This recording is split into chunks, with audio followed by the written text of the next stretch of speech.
அப்போ அவங்க என்ன சொன்னாங்கன்னா, ஜிபே நம்பர் குடுங்க அப்படின்னாங்க. நான் ஜிபே நம்பர் குடுத்தேன். குடுத்த உடனே ஃபர்ஸ்ட் அவங்க என்ன பண்ணாங்கன்னா, பேமெண்ட் அனுப்பாம பேமெண்ட் ரிக்வெஸ்ட் கேட்டாங்க என்கிட்ட.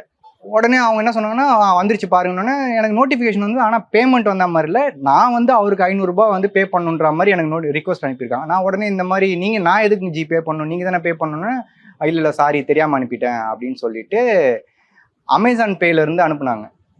₹500. அப்ப நான் சொன்னேன் என்கிட்ட அமேசான் பே எனக்கு பேமெண்ட் எதுவுமே வரலன்னோனே என் நம்பருக்கு வந்து வாட்ஸ்அப்ல போட்டோ அனுப்புனாங்க. இந்த மாரி அனுப்பியிருக்கேன் பாருங்க அப்படின்னு. அப்ப நான் சொன்னேன் என்கிட்ட அமேசான் பேவே இல்ல. உங்ககிட்ட இல்லனாலும் பரவாயில்ல உங்க பேங்க் அக்கவுண்ட்க்கு வந்துரும் அப்படின்னாங்க.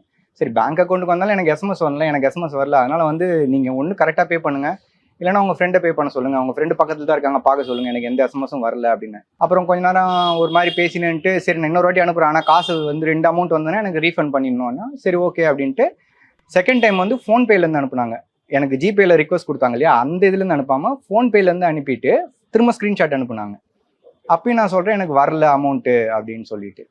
தெளிவா பாருங்க உங்க பேர்லாம் போட்டிருக்கு. இதுக்கு மேல எத்தனை வாட்டி சும்மா சும்மா அனுப்பிட்டு இருப்பேன் அப்படின்னு சொல்லிட்டு கட் பண்ணிட்டாங்க. திரும்ப ஃபோன் பண்ணும்போது எடுக்கல.